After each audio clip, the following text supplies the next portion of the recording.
Et je me souviens qu'il m'avait dit un jour, en parlant de l'implication de l'intellectuel dans la vie de la cité, que ce n'était pas le nombre de diplômes ou de doctorats qui importait, mais ce qu'on faisait avec le savoir acquis.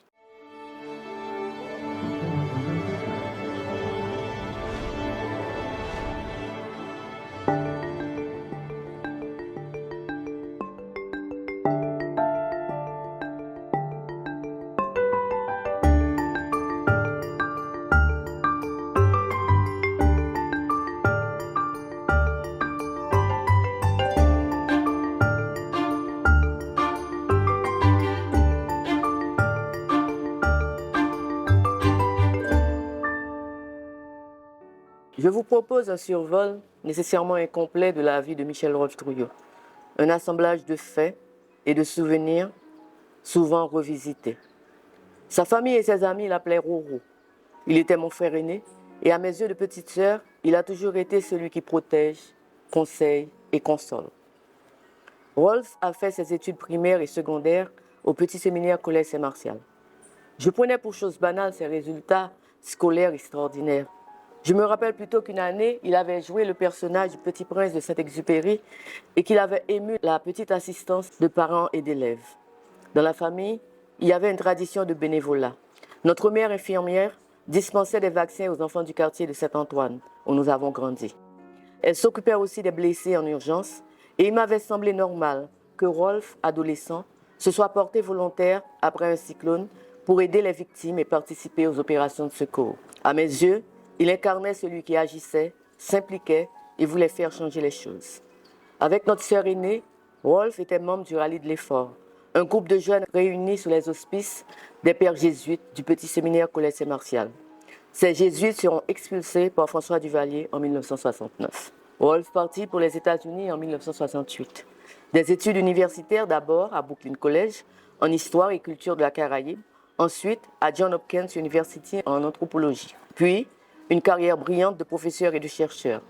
Mais déjà à Brooklyn, où la famille s'était installée, il y a eu la publication en 1977 de Tidifé Boulay sur l'histoire d'Haïti, un livre magistral sur lequel il avait commencé à travailler 2 ans auparavant. Un livre qui offre un éclairage lumineux sur l'histoire du pays. Comme Rolf lui-même l'a dit, enfant, nous avions tous écouté notre père et notre oncle parler histoire. Tous deux avaient écrit à leur manière sur cette histoire qui les fascinait. Rolf continua la tradition tout en la brisant, car il écrivait de notre point de vue, mettant déjà en question les traditions de l'historiographie haïtienne qui favorisait les grands hommes, les héros. Tidifé Boulay sur l'histoire d'Haïti est un livre qui attire et plaît aux jeunes comme aux plus avisés, aux novices comme aux experts, car il aborde des sujets essentiels et des concepts fondamentaux en utilisant une approche qui permet à tous de s'y retrouver et de comprendre. C'est un livre qui aborde autrement la grande histoire, jouant sur et avec des mots, utilisant les proverbes créoles et faisant référence à des éléments de la culture populaire. Incontournable pour ceux qui s'intéressent à l'histoire du pays, aussi un des premiers essais écrits en créole. Un livre qui annonçait déjà les autres livres à venir. En 1978, Rolf fut accepté dans un programme d'anthropologie à Johns Hopkins University, où il reçut un doctorat en 1985. Quand il nous parlait de la Dominique, de sa paysannerie, le sujet de sa thèse de doctorat, il s'animait et nous faisait revivre avec ses talents de conteur les années qu'il avait passées là-bas, les rencontres et amitiés qu'il y avait nouées. Surtout, il avait décelé les similarités dans l'histoire des paysanneries de la région et comment elles s'intégraient ou pas à l'économie mondiale.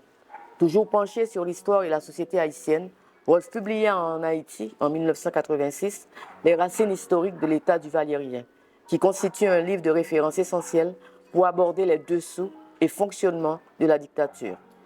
Puis, en 1995, Silencing the Past, Power and the Production of History, l'ouvrage qui consolida sa réputation dans le monde académique.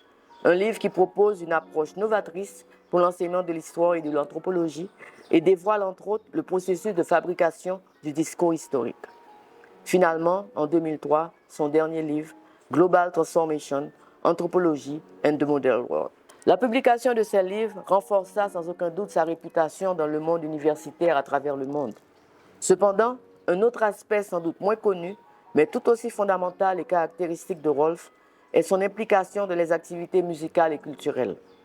À Brooklyn d'abord, il s'y consacrait à plein fond, alors qu'il devait travailler pour survivre, comme la plupart des immigrants haïtiens. Il conduisait un taxi parfois, mais moi, je me souviens particulièrement de son job sur les sites de construction des grands immeubles de Manhattan. De voir Rolf avec son casque réglementaire d'ouvrier de bâtiment me faisait toujours sourire. Dans la diaspora haïtienne de Brooklyn, une diaspora encore meurtrie par les violences de la dictature, Rolf cofonda le groupe musical Tambou Liberté, qui écrivait et interprétait des chansons patriotiques contre l'oppression politique et économique. À cette époque, les Duvalier étaient encore au pouvoir et les chansons, puis les pièces de théâtre, constituaient un moyen de s'opposer à la dictature et à l'ingérence américaine en particulier dans les affaires du pays. Une période intense d'activité, de rencontres, de partage, de création, de répétitions à des heures souvent impossibles, de discussions passionnées sur la meilleure stratégie pour se battre contre le pouvoir en place en Haïti. Rolf fut aussi cofondateur et membre des comités de rédaction des revues L'Arc-en-Ciel, Lire Haïti, entre autres des revues qui constituaient des espaces de réflexion et de création sur Haïti. Dans mes souvenirs, je revois Rolf sa guitare à la main. Avec notre cousin Jean-Édouard Morissette, il composait des mélodies. Avec les autres membres de Tambou Liberté, il élaborait aussi les paroles des chansons. Composer des chansons, paroles et musique était une passion pour Rolf. Il fredonnait les notes, jouait sur sa guitare, cherchait les mots et se lançait avec un sourire heureux lorsqu'il était satisfait du résultat. C'est lui qui a composé la chanson assez connue, interprétée avec bonheur par Mano Chalmain, Alien 4. Immigration Tintin, met mélancolette moins, lido pas citizen. Li dit ouais, oui, moi dit le what, li dit m'vote Alien 4. Pour ceux qui connaissaient Rolf, il est évident que cette chanson reflète bien son style, cette façon de jouer de manière anecdotique avec les faits historiques pour bien créer son effet. Rolf aimait la vie et ses plaisirs. Il vivait intensément ses amours. Généralement, il marquait ceux et celles qui ont croisé sa route.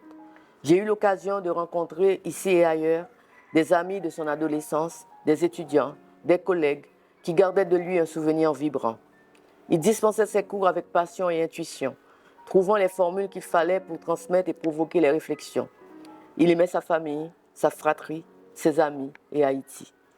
Ayant passé les fêtes de fin d'année au pays, il était avec nous le 12 janvier 2010, partageant les journées d'angoisse et les nuits sous les étoiles dans la peur des secousses.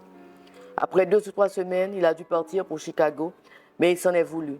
Il avait les larmes aux yeux à l'idée de nous laisser, alors qu'avec les séquelles de l'anévrisme sur sa santé, il était évidemment dangereux pour lui de rester dans des conditions extrêmement précaires qui ont suivi le tremblement de terre de 2010.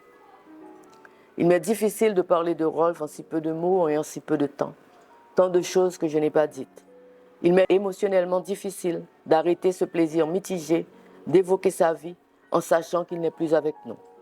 Dans les réunions de Tambou Liberté, de l'Arc-en-Ciel, de Lire Haïti, dans les rencontres familiales et amicales, sa présence apportait toujours un élan de plus, un regain d'affection et d'énergie intellectuelle. Rolf lisait énormément, n'arrêtait pas de provoquer réflexion et analyse sur des problèmes sociaux. Il nous soumettait ses textes, présentait ses projets, attendait nos réactions et prenait un plaisir réel aux discussions qui s'ensuivaient. Ouvert à tout, il stimulait son entourage partant parfois d'une simple chanson écoutée ou d'un banal fait divers pour lancer des discussions profondes sur le conditionnement des populations ou les silences de l'histoire. Il n'arrêtait pas de s'instruire, de questionner. Et je me souviens qu'il m'avait dit un jour, en parlant de l'implication de l'intellectuel dans la vie de la cité, que ce n'était pas le nombre de diplômes ou de doctorats qui importait, mais ce qu'on faisait avec le savoir acquis. Michel Rolf-Trouillot n'avait que 62 ans quand il est mort, le 5 juillet 2012. Mais il nous a tant donné en si peu de temps que je me dis pour me consoler un peu de sa perte, qu'il est encore avec nous à travers ses analyses si lucides, à travers ses écrits, dans les souvenirs des moments heureux vécus ensemble et dans les chansons qu'il nous a laissées. Immigration Tintin, met mélancolette moins, lido pas citizen. Li dit ouais, oui, moi dit le what, li dit m'vote Alien 4.